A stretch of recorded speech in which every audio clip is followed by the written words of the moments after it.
Hello. In the last video, we looked at the basis for the claims that America is a Christian nation. And today I want to look back at some of the decisions that were actually made in the early Christian church, because mostly we're not very aware of some of them.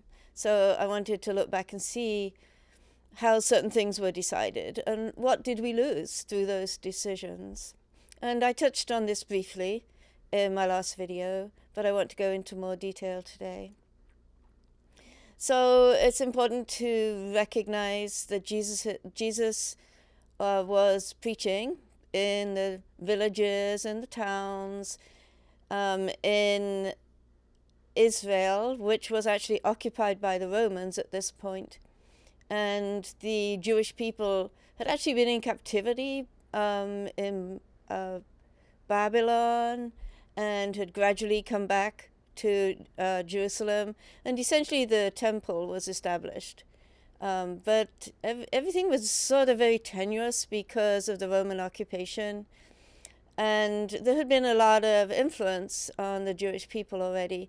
So there was quite a lot of desperation in Judaism.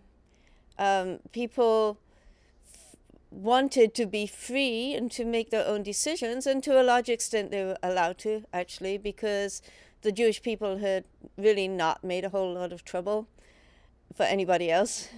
And also they had a 2,000-year history already at this point. But a lot of people were very desperate because of the occupation by Rome and because of all the influence of Greek philosophers and so on. And this was a time, maybe for about several centuries before Jesus, when people were prophesying that this was a messianic time, that a great leader would come and lead the Jews to I don't think they called it a kingdom of heaven, but basically the idea was that the Jews would be the chosen people of God in the world, although they thought of it on a national level. So when Jesus came, there had already been some Jewish uprisings, not exactly uprisings, but I mean some trouble caused by random preachers and so on. And the Roman authorities had been cracking down quite cruelly and brutally on them. Also, the Jewish people were expected to honor the Roman gods in some way. And this, of course, caused a trauma for the Jews, because there's no way they wanted to honor any pagan gods. So when Jesus comes and preaches, then he comes to a place that is ripe for some kind of uprising. And it definitely, if you read what Jesus said in the Gospels, it looks like Jesus is actually preaching that the kingdom of heaven will come now. So he's not preaching violence, though, right? He's preaching that the kingdom of heaven is going to be established. And therefore, everything else that's going on is irrelevant, right? Just regular family ties, it's irrelevant. Just drop everything. Don't worry about making money. Just drop everything and follow Jesus, and the kingdom of heaven will come. So when Jesus comes and preaches, this is so liberating for people. So initially then the people who followed him were not the regular Jewish authorities or the high priest or whatever. The people who followed him were the poor people, the fishermen, the regular people. And then, of course, the crucifixion happened. He died. And so we know that these people initially were devastated by this, but then something happened whereby they became reinvigorated, and then they decided that they would go out and preach. But still they weren't planning on going out to create a church, right? They were going out to also teach the same message, that the kingdom of God was at hand. because they all expected that Jesus would return before they died, or at least before all of them had died. Why did they expect that? Because Jesus had told them that. Right. But they were very empowered because they were giving the message that Jesus had overcome death. Jesus had returned from the dead. And they were also giving the message that now you don't have to bow down to the pagan authorities because Jesus has overcome death. And God is the creator. And basically, they taught on a very different level from anything that had been taught before. So the Jewish people, well, Christianity at this point, it hadn't really been created, just the apostles were preaching. So it was sort of like a sect within Judaism. And of course, for the people who lost, say, a son or a daughter to follow say Paul or Peter or some of the apostles who were preaching, or any of the converts, then people felt that they had lost their children or their family members to a cult. And within Judaism, obligations to the family are maybe the most important thing. So Judaism was a religion of, they had the Ten Commandments.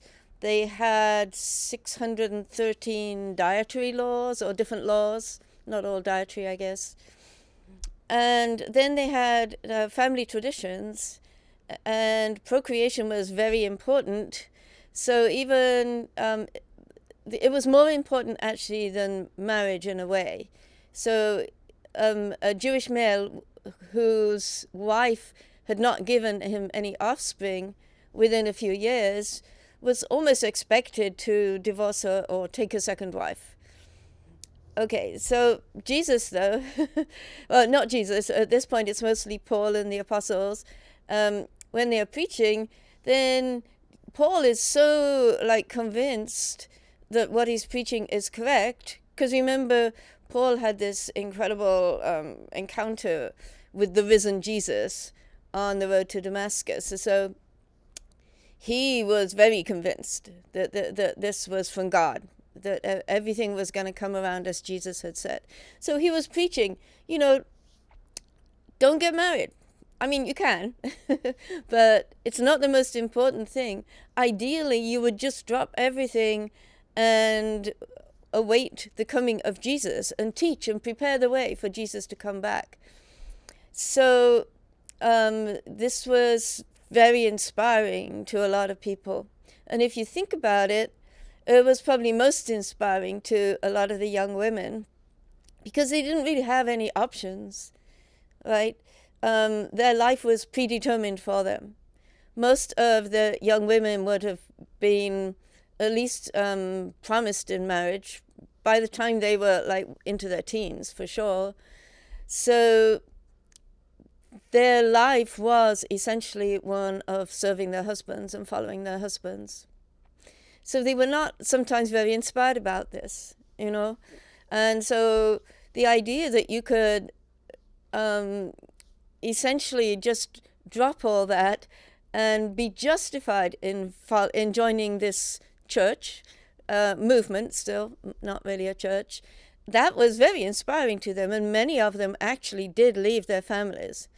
And as the apostles moved further out, then they would set up houses sometimes with Christians living together and supporting each other, right? They didn't really focus on their own individual achievements, but they tried to help each other and to live as though there was equality between, say, the servants and the rich people. And they found that incredibly inspiring. I mean, we can see today, right?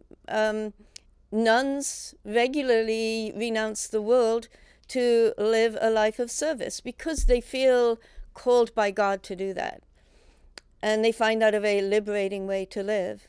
So, and also men, right? There are many monks too, many people who live to serve others because they are inspired by Jesus' teaching.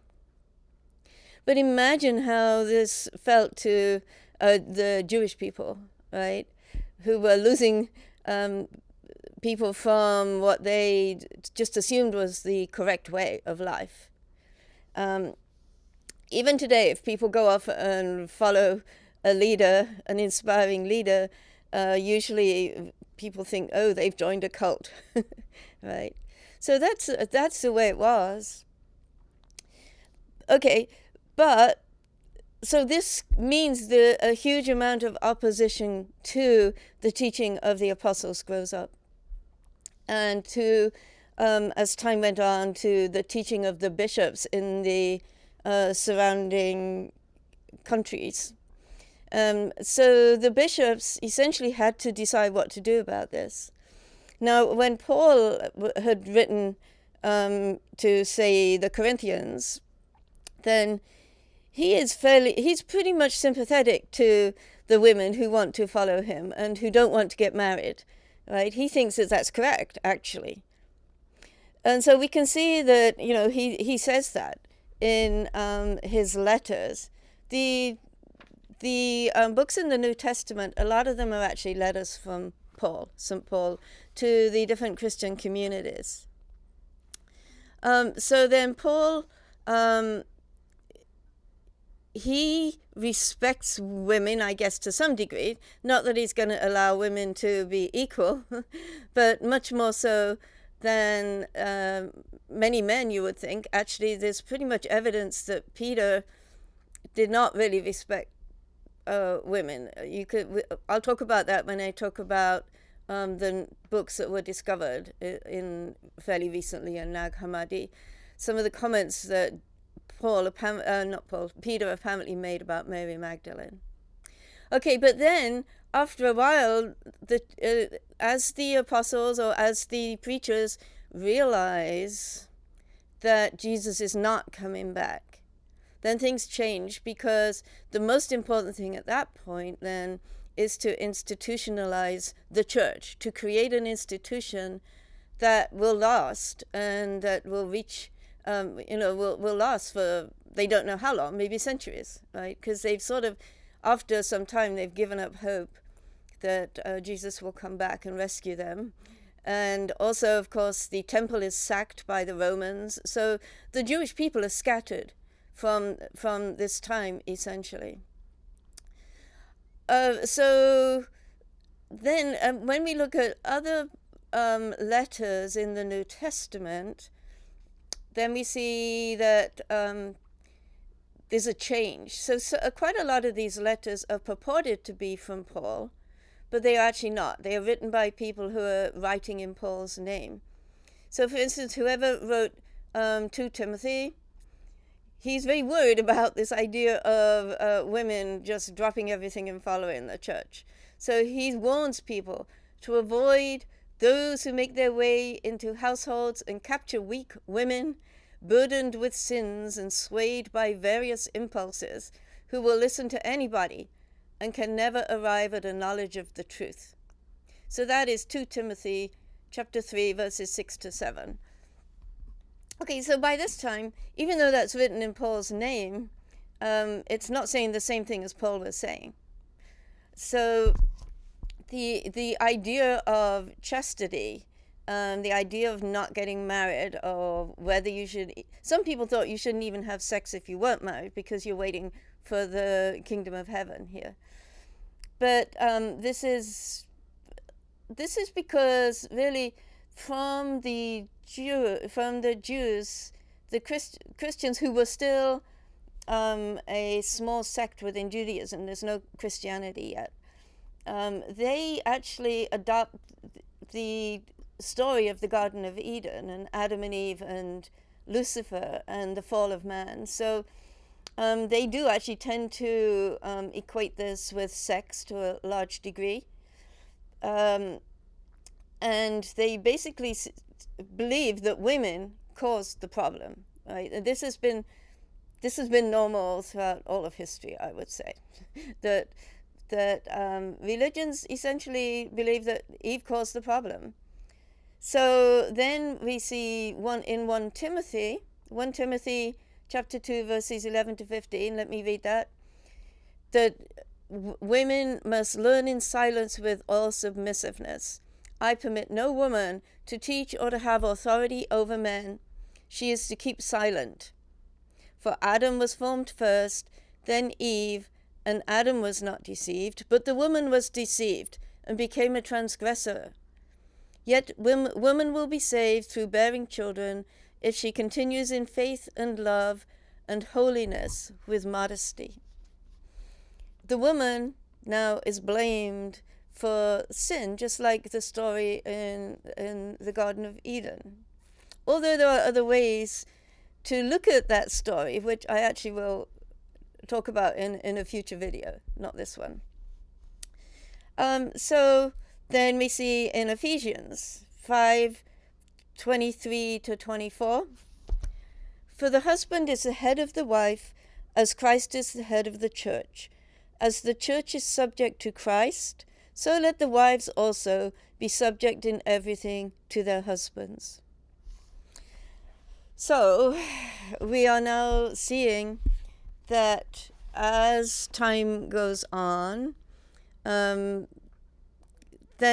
we are sort of resetting to the idea that the women are the problem. The women are the ones who created evil. Later even, Tertullian, right, an early Christian writer, he writes, "You are the devil's gateway. You are she who persuaded him whom the devil did not dare attack. Do you not know that every one of you is an Eve? The sentence of God on your sex lives on in this age. The guilt of necessity lives on too." So Christianity, like Judaism pretty much, is a religion where women are considered sort of weak and feeble intellectually, right? And that their salvation will only come through obeying their husband. This is a major problem.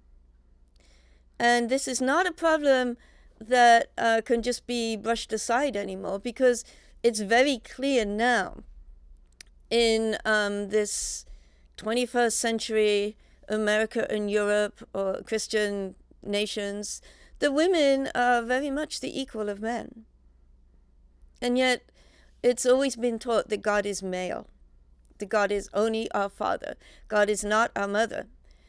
Now that actually is not true that it's always been taught that, but that is what Orthodox Christianity teaches. Okay, there are quite a few, these days there are quite a few churches, Christian churches, who do actually teach that God is also a mother. But still, even though now, like a lot of Protestant churches allow women to be priests and to do all that men can do, pretty much, still the Catholic Church doesn't, right?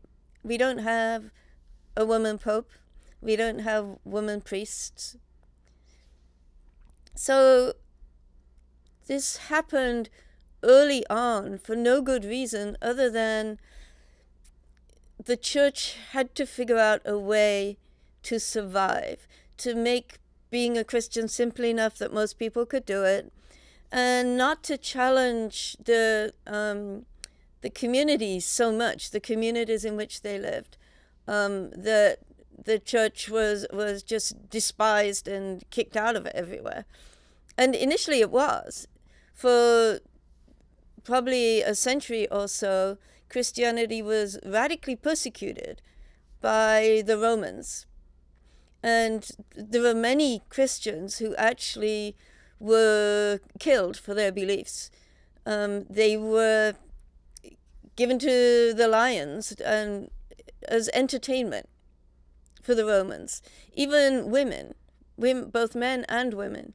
So, admitting that you were a Christian was like a death sentence in many places and at many times. So initially Christianity was dangerous, a dangerous belief. So today, if we talk about Christianity that is trying to justify how you can be wealthy and just live a normal life and just try to be kind to the people around you. This is a very watered down version of Christianity. So even those who are claiming to be Christian nationalists, claiming that we're a Christian nation, the Christianity they're giving us is the Christianity that is very non-confronting, that allows you to have as much wealth as you like, right? That doesn't require you to go out and do something that's dangerous. Although there are many people who do that, right? Look at our new Pope. He went out and served the communities, the poor people. He took care of people. He didn't look for his own benefit.